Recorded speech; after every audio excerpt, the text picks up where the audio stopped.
Numbers 11 through 13. Now the people complained about their hardships in the hearing of the Lord, and when he heard them, his anger was aroused. Then fire from the Lord burned among them and consumed some of the outskirts of the camp. When the people cried out to Moses, he prayed to the Lord, and the fire died down. So that place was called Taberah, because fire from the Lord had burned among them. The rabble with them began to crave other food, and again the Israelites started wailing and said, "If only we had meat to eat! We remember the fish we ate in Egypt at no cost. Also the cucumbers, melons, leeks, onions, and garlic. But now we have lost our appetite. We never see anything but this manna." The manna was like coriander seed and looked like resin. The people went around gathering it, and then ground it in a hand mill or crushed it in a mortar.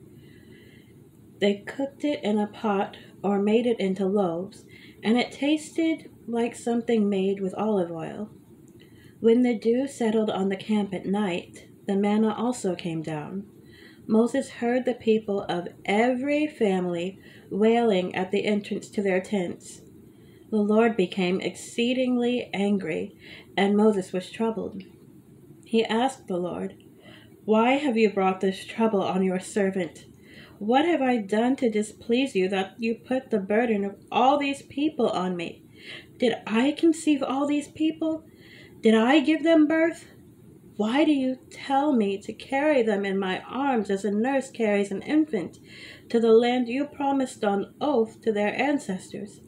Where can I get meat for all these people? They keep wailing to me, 'Give us meat to eat.' I cannot carry all these people by myself. The burden is too heavy for me. If this is how you are going to treat me, please go ahead and kill me, if I have found favor in your eyes, and do not let me face my own ruin." The Lord said to Moses, "Bring me 70 of Israel's elders who are known to you as leaders and officials among the people. Have them come to the tent of meeting, that they may stand there with you. I will come down and speak with you there, and I will take some of the power of the Spirit that is on you and put it on them. They will share the burden of the people with you, so that you will not have to carry it alone. Tell the people, 'Consecrate yourselves in preparation for tomorrow, when you will eat meat.' The Lord heard you when you wailed, 'If only we had meat to eat! We were better off in Egypt.' Now the Lord will give you meat, and you will eat it. You will not eat it for just 1 day, or 2 days, or 5, 10, or 20 days, but for a whole month, until it comes out of your nostrils and you loathe it, because you have rejected the Lord who is among you and have wailed before him, saying, 'Why did we ever leave Egypt?' But Moses said, 'Here I am among 600,000 men on foot, and you say, I will give them meat to eat for a whole month? Would they have enough if flocks and herds were slaughtered for them? Would they have enough if all the fish in the sea were caught for them?' The Lord answered Moses, 'Is the Lord's arm too short? Now you will see whether or not what I say will come true for you.'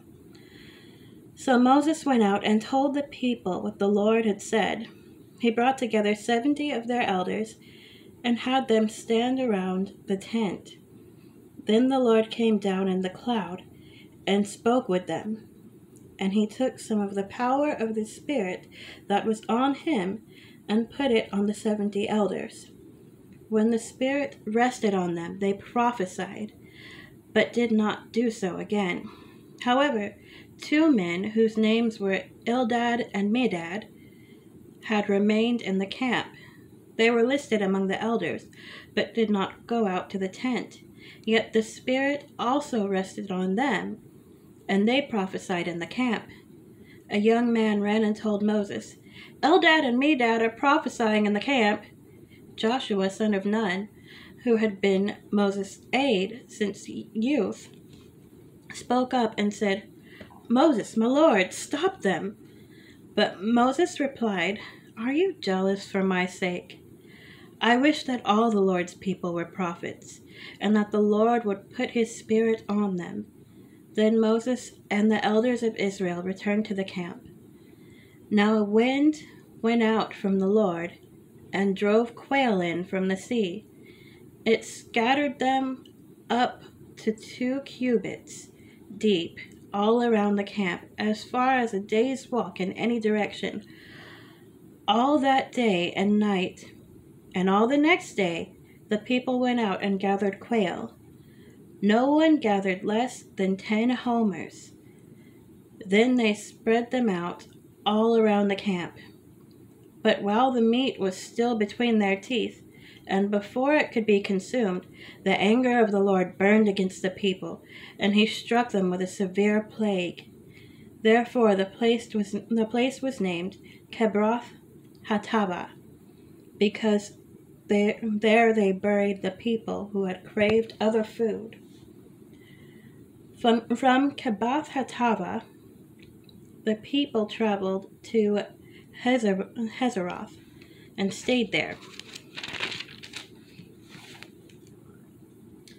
Chapter 12. Miriam and Aaron began to talk against Moses because of his Cushite wife, for he had married a Cushite. Has the Lord spoken only through Moses? They asked. Hasn't he also spoken through us? And the Lord heard this. Now Moses was a very humble man, more humble than anyone else on the face of the earth. At once the Lord said to Moses, Aaron, and Miriam, Come out to the tent of meeting, all 3 of you.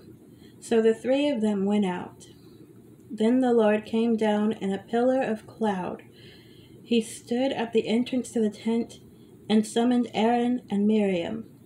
When the 2 of them stepped forward, he said, Listen to my words. When there is a prophet among you, I, the Lord, reveal myself to them in visions. I speak to them in dreams. But this is not true of my servant Moses. He is faithful in all my house. With him I speak face to face, clearly and not in riddles. He sees the form of the Lord. Why then were you not afraid to speak against my servant Moses? The anger of the Lord burned against them, and he left them. When the cloud lifted from above the tent, Miriam's skin was leprous. It became as white as snow. Aaron turned toward her and saw that she had a defiling skin disease. And he said to Moses, Please, my Lord, I ask you not to hold against us the sin we have so foolishly committed. Do not let her be like a stillborn infant coming from its mother's womb, with its flesh half eaten away. So Moses cried out to the Lord, Please, God, heal her. The Lord replied to Moses, If her father had spit in her face, would she not have been in disgrace for 7 days? Confine her outside the camp for 7 days. After that, she can be brought back. So Miriam was confined outside the camp for 7 days, and the people did not move on till she was brought back. After that, the people left Hazeroth and encamped in the desert of Paran. Chapter 13.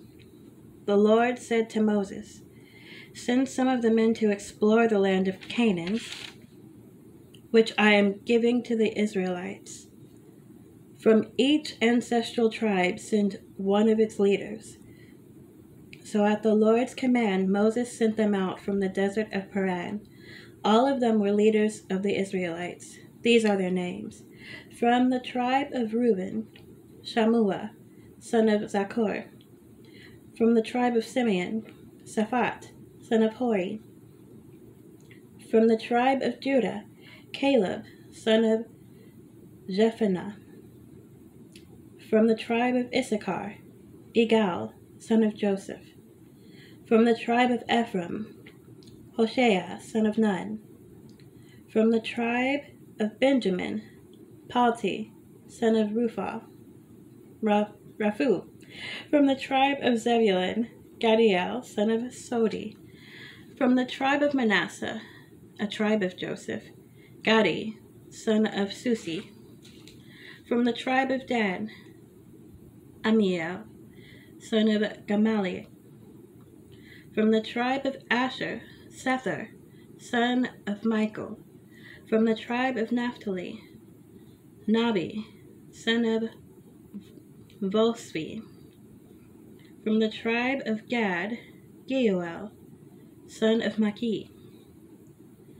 These are the names of the men Moses sent to explore the land. Moses gave Hoshea, son of Nun, the name Joshua. When Moses sent them to explore Canaan, he said, "Go up through the Negev and on into the hill country. See what the land is like, and whether the people who live there are strong or weak, few or many. What kind of land do they live in? Is it good or bad? What kind of towns do they live in? Are they unwalled or fortified? How is the soil? Is it fertile or poor? Are there trees in it or not? Do your best to bring back some of the fruit of the land." It was the season for the first ripe grapes. So they went up and explored the land from the desert of Zin as far as Rehob, toward Lebo Hamath. They went up through the Negev and came to Hebron, where Ahiman, Sheshai, and Talmai, the descendants of Anak, lived. Hebron had been built 7 years before Zoan in Egypt. When they reached the valley of Eshcol, they cut off a branch bearing a single cluster of grapes. 2 of them carried it on a pole between them, along with some pomegranates and figs. That place was called the Valley of Eshcol because of the cluster of grapes the Israelites cut off there. At the end of 40 days, they returned from exploring the land. They came back to Moses and Aaron and the whole Israelite community at Kadesh in the desert of Paran. There they reported to them and to the whole assembly and showed them the fruit of the land. They gave Moses this account: "We went into the land to which you sent us, and it does flow with milk and honey. Here is its fruit. But the people who live there are powerful, and the cities are fortified and very large. We even saw the descendants of Anak there. The Amalekites live in the Negev, the Hittites, Jebusites, and Amorites live in the hill country, and the Canaanites live near the sea and along the Jordan." Then Caleb silenced the people before Moses and said, "We should go up and take possession of the land, for we can certainly do it." But the men who had gone up with him said, "We can't attack those people. They are stronger than we are." And they spread among the Israelites a bad report about the land they had explored. They said, "The land we explored devours those living in it. All the people we saw there are of great size. We saw the Nephilim there, the descendants of Anak, come from the Nephilim. We seemed like grasshoppers in our own eyes, and we looked the same to them."